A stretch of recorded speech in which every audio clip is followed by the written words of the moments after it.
I have good news because it will be less than 15 minutes. So, like in the Hollywood movies, I can see only a small group of survivors. So, and I have bad news for you because I'm the tax guy. So I will wake you up at the end of my presentation, but it will be around 5 minutes. Because if you can believe that I'm professional at taxation of Malta, I will be very short during my presentation, so I wouldn't like to talk too much. But let me just start by introducing the patron of my presentation. I was searching for the fit and proper person in the tax mythology who could be the protector of my presentation. So he's San Mamas, and he's the patron of tax avoidance. And actually, San Mamas, not surprisingly, was a monk, and he was killed by the Turks because of non-payment of taxes. So he will be the protector of my presentation. So, okay, just a few words about company formation in Malta. I will focus only on private limited company because partnerships are available in Malta, but to tell the truth, this is the most popular type of company in Malta. It is pretty easy to set up. The only thing what you have to care about is the minimum paid up share capital, but you can see that it is a very low amount, but it needs to be paid to the bank account of the company. Before incorporation, you can open a technical account in Malta, and it is very easy to pay the share capital into this account.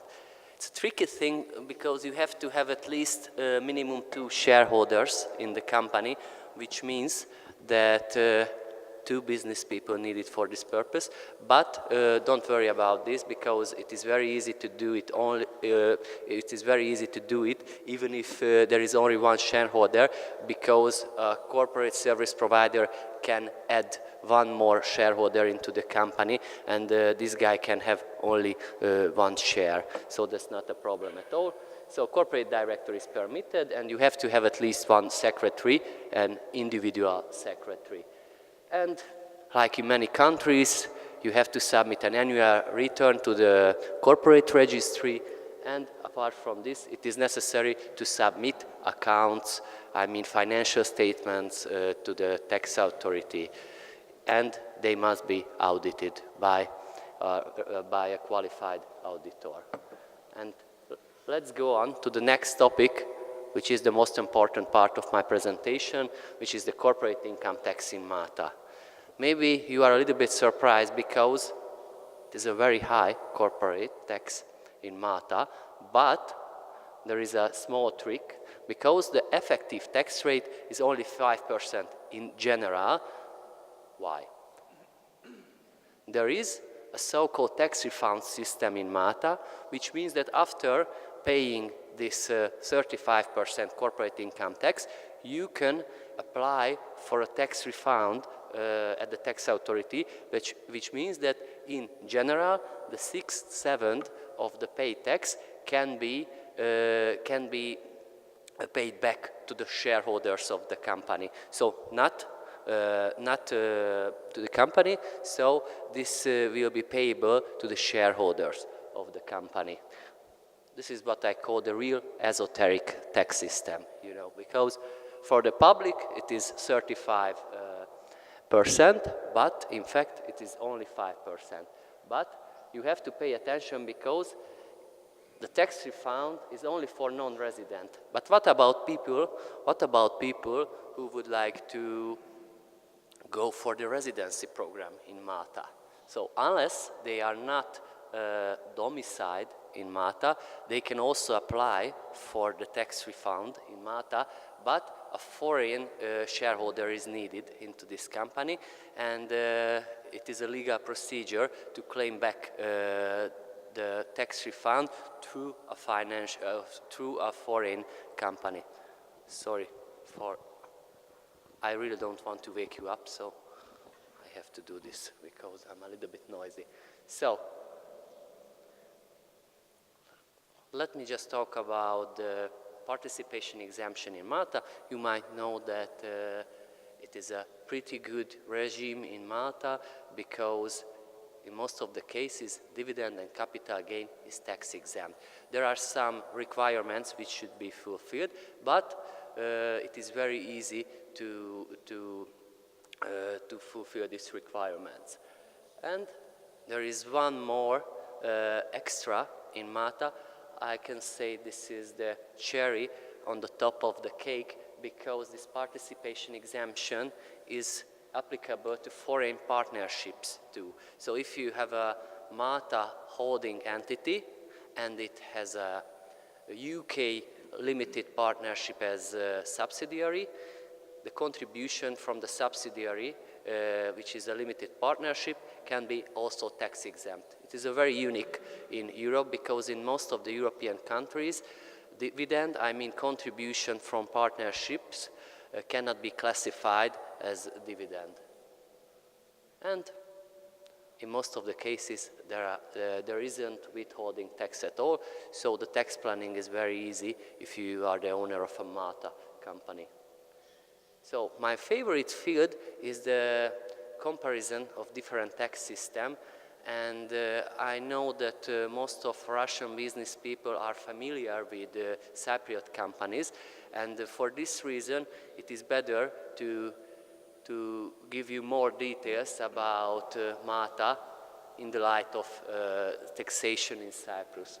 So, taxation on worldwide income, it is available in Cyprus. Actually, this is the Cypriot regulation, but in Malta you can go for remittance-based taxation as well, even if you have a corporate entity. Let me tell you an example. If you have a company resident in Cyprus, you can put the place of management of this company to Malta, and you will be obliged to pay taxes only on a remittance basis. So you can see the difference between the corporate taxes in these two countries. And as I told you before, both countries know the participation exemption, but Malta is better in this case because it is applicable to partnerships as well, as I told you before. And the withholding tax is also an important question from Russian point of view. If a Russian company would like to pay dividend to a Malta company, there will be only 5% withholding tax, according to the double tax treaty between Russia and Malta, and the situation is the same in the case of Cyprus.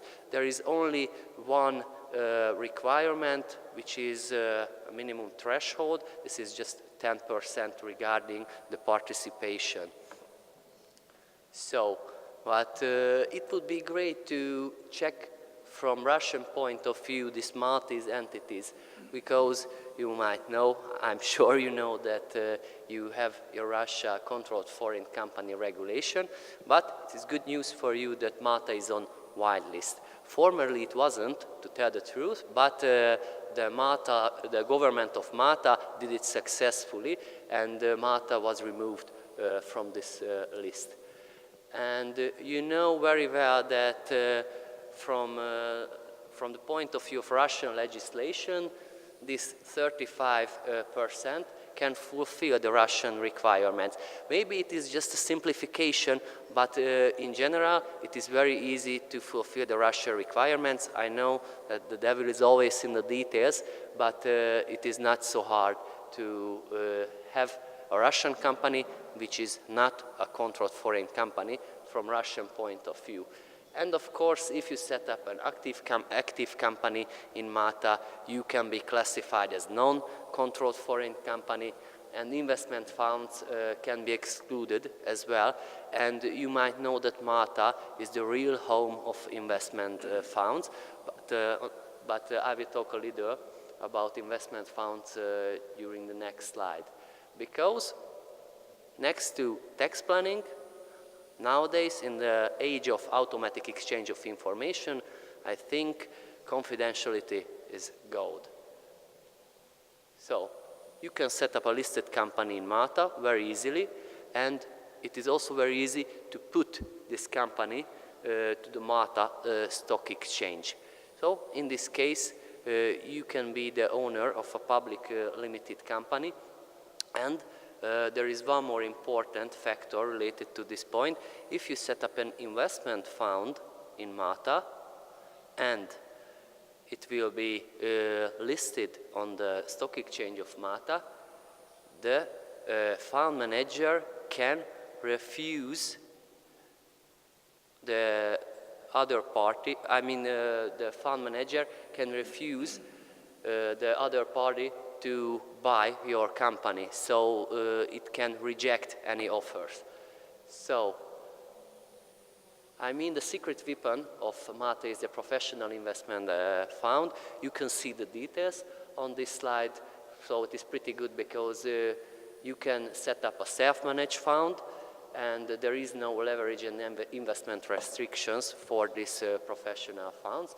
And my favorite is the securitization cell company. You might know the concept of the protected cell company, which is pretty good for investors as well. And you can use this vehicle for issuance of bond, not for the public, but you can do it privately, and consequently you don't need a license from the Malta Financial Authority to issue bonds with this company. So, and it's a big question, who is the ultimate beneficial owner of the above entities? So, in the life of automatic exchange of information, it is worth to consider to set up such a scheme for your clients. So, and there are some further reasons to travel to Malta, because there is a lovely trust and foundation regulation in Malta. And you might know that Malta is the home of e-gaming licenses. And as I told you before, financial licenses are also available in Malta. And ship registration is also very good at Malta. It is a really quick procedure if you want to do this, but you have to have at least one company registered in Malta. And if you still hesitate, I can share you some further information with you regarding Malta. So this is the average yearly temperature, and I have one more important fact regarding Malta. The sea is always blue in Malta. I can prove it. So you can see the sea in the background. So thank you for your attention. But before going home, I would like to show you a picture regarding the summary of my presentation. So sometimes tax planning is more important than other questions in your life. So if you want to set up a real structure in Malta which is in accordance with the Russian legislation, do not hesitate to contact us. So thank you for your attention, and I hope to see you soon.